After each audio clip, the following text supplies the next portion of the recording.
Like most, I weigh my options when it comes to any and all decisions, big or insignificant. I like business classes, so my major felt like a natural fit. Some decisions were a little tougher. What should I order for lunch? Sandwich, soup, the combo? Let's just see what the table is ordering before making any quick decisions. Do I want to have kids? Yes. Without a doubt, I always knew that someday in the distant future, I would be a mom.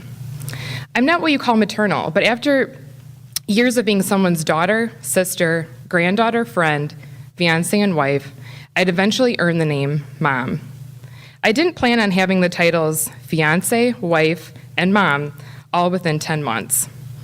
After nearly a decade of dating, and awkwardly stumbled to answer the family favorite gathering question, "So, when do you two think you'll be getting married?"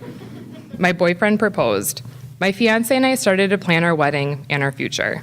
And 8 weeks later, I went from planning a wedding to planning for motherhood. We moved up our wedding date. Our friends and family were happy for this accelerated union, and our parents were thrilled to hear the news of their first grandbaby.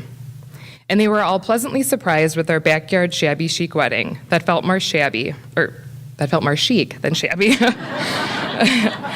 I kept waiting for feelings of sadness, to mourn the big white dress that would never be, the extensive wedding planning, multiple showers, and bachelorette party. But it never happened.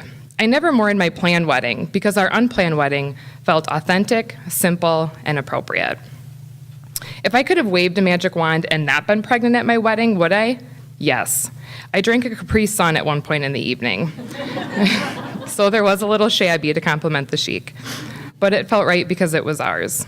After a few months after our wedding, and a few months before the baby arrived, my employer of 5 years moved all their operations to Birmingham. At that moment, I felt like I was being punished for my lack of planning. It felt like the last piece of some fragile puzzle had been lost. And as I frantically searched for the pieces, I couldn't put the puzzle back together. I couldn't make sense of the situation.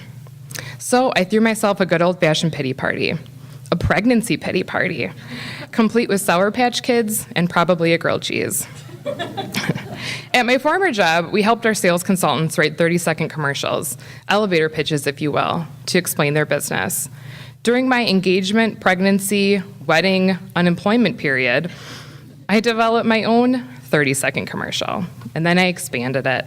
Everyone heard a 1,909-second speech about my relationship, our engagement story, unexpected baby, and the icing on the cake, unemployment. I apologized for my lack of planning, and I spewed facts and dates at you, letting you know that our relationship and this baby were completely legitimate, despite our recent marital status, because we had been together forever, and we'd lived together for years, and we always wanted kids.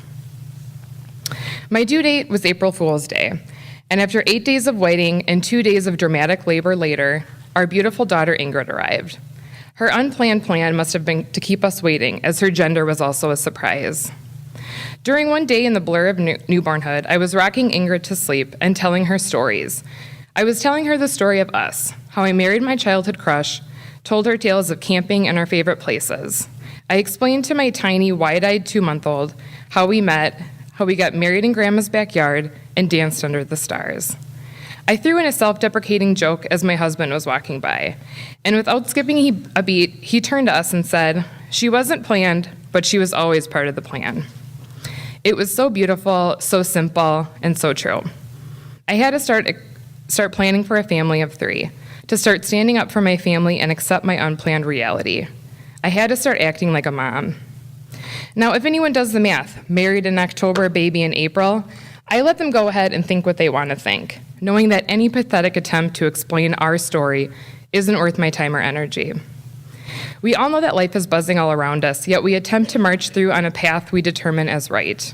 But in the end, it's true. She wasn't planned, but she's always been part of the plan.